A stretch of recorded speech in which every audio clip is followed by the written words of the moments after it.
இந்த மதசார்பற்ற கட்சி பண்ற எச்ச வேலை எல்லாம் பாத்தீங்களா? சண்டே எனக்கு ஒரு மெசேஜ் வருது. எங்க ஊர்ல இருந்தே அண்ணன் ஒரு மெசேஜ் பண்றான். இங்க பாரு, நம்ம சர்ச்சில் இந்த நோட்டீஸை கொடுத்துட்டு காங்கிரஸ் ஓட்டு போடுங்க அப்படின்னு சொன்னாங்க. நான் அந்த நோட்டீஸை படிச்சு பார்த்தேன். ஃபுல்லா படிக்கிறதுக்கு எல்லாம் டைம் கிடையாது. நான் சுருக்கமா சொல்லிடுறேன். அதிமுக பிஜேபி கூட கூட்டணி. சோ அதிமுக ஓட்டு போட்டா பிஜேபி வந்துடும். நாம் தமிழர் 15 வருஷமா இருக்காங்க. ஆனா அவங்களால எதுவும் பண்ண முடியல. சோ நாம் தமிழருக்கும் போடாதீங்க. டிவிக்கு புதிய கட்சி, ஒரு நடிகர் ஸ்டார்ட் பண்ண கட்சி, அதுக்கும் நீங்க போடாதீங்க. டிஎம்கே காங்கிரஸ் தவிர யாருக்கு நீங்க ஓட்டு போட்டாலும் பிஜேபி உள்ள வந்துரும், மதவாதம் உள்ள வந்துரும். அப்ப நீங்க பண்றது என்ன வாதம்? மதவாதம் கிடையாதா? மதவாத அரசியல் கிடையாதுன்னு இப்படி நீங்க மதத்தை, ஒரு தனிப்பட்ட மதத்தை வச்சு அரசியல் பண்ணிட்டு இருக்கீங்க. இவங்களுக்கு ஏன் பிஜேபி உள்ள வரக்கூடாதுன்னு தெரியுமா? பிஜேபி உள்ள வந்தா இவங்களால மதமாற்றம் பண்ண முடியாது. இந்த பாவப்பட்ட ஹிந்துக்களை அவங்களோட ஏழ்மையை காரணம் காட்டி மதமாற்றம் பண்ண முடியாது. அப்புறம் எங்கேயாச்சும் ஒரு இடத்த வளைச்சு போட்டு அங்க ஜப கூட்டம் நடத்துறேன்ற பேர்ல ஆட்டையை போட முடியாது. இப்படிதான் ஒரு பார்லிமெண்ட் எலெக்ஷனுக்கு நம்ம தூத்துக்குடி பக்கத்துல நடக்கிற ஒரு பாப்புலரான ஒரு ஜப கூட்டத்துல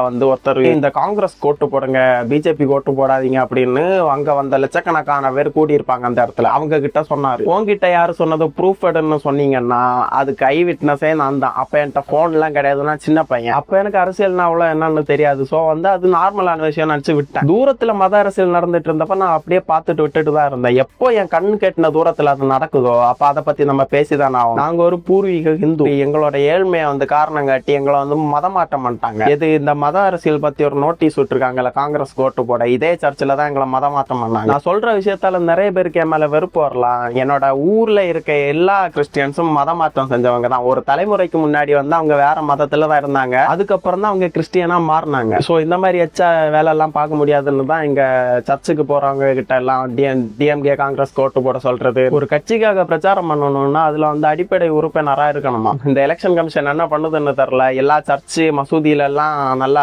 பிரச்சாரம் பண்ணிட்டு இருக்காங்க. அதுக்கு யார்கிட்ட பர்மிஷன் வாங்கினாங்க? எனக்கு என்ன டவுட்னா இவங்க குரு பட்டம் பெறும்போது பொய் பேசக்கூடாது அப்படின்லாம் சொல்லிதான் அந்த ஒரு இது எடுப்பாங்க. இங்க பொய் பிரச்சாரமே பண்றாங்க. அரசியல் கட்சி பண்ண வரைக்கும் ஓகே, அவங்க அவங்களுக்கு அதுதான் வேலை. சோ மதத்தை வச்சு அரசியல் பண்ணுவாங்க. ஆனா இவங்களும் பண்றதை பார்த்தாதான் நீங்க மதத்தை வச்சு அரசியல் பண்றீங்கல்ல, அப்ப நம்மளும் தானே பண்ணணும். கிறிஸ்டியன்ஸ் ஓட்டெல்லாம் நீங்க சொல்ற மாதிரி டிஎம்கேக்கு போட்டுருங்க. எந்த ஒரு ஹிந்துவோட ஓட்டும் டிஎம்கேக்கு விழ கூடாது. அப்படி விழுதுன்னா நீங்க தன்மானம் இல்லாதவங்க. உங்களுக்கு மானம்னதே என்னன்னு தெரியாது. இங்க சிறுபான்மையினர் ஓட்டு மட்டுமே வச்சு ஜெயிச்சிட்டு இருக்க நிறைய பேருக்கு தெரியும். பெரும்பான்மையினரை எந்த மாதிரி இவங்க யூஸ் பண்ணிட்டு இருக்காங்க, எந்த மாதிரி அவங்கள வச்சிருக்காங்க தமிழ்நாட்டுக்குள்ள எல்லாமே தெரியும். எங்களுக்கு மதவாத அரசியல் ஹிந்துத்துவா தான் வேணும்னா நீங்க பிஜேபி ஓட்டு போடுங்க. தமிழ் தேசியம் வேணும்னா நாம் தமிழர் ஓட்டு போடுங்க. எந்த ஒரு மதம் சார்ந்து இருக்க வேணாம்னா நீங்க டிவிகே ஓட்டு போடுங்க. ஆனா எச்ச வேலை பாக்குற டிஎம்கே மட்டும் ஓட்டு போட்டுறாங்க. 75 வருஷ கட்சி, யாரை பார்த்தும் பயம் எல்லாம் சொல்லுவாங்க. ஆனா எந்த அளவுக்கு அலறானுங்கன்னு நமக்கு தான் தெரியும். இவங்க மத அரசியல் பத்தி பேசுறாங்க. யார் யார் என்னென்ன பேசணும்ன்ற விவசாயம் இல்லாம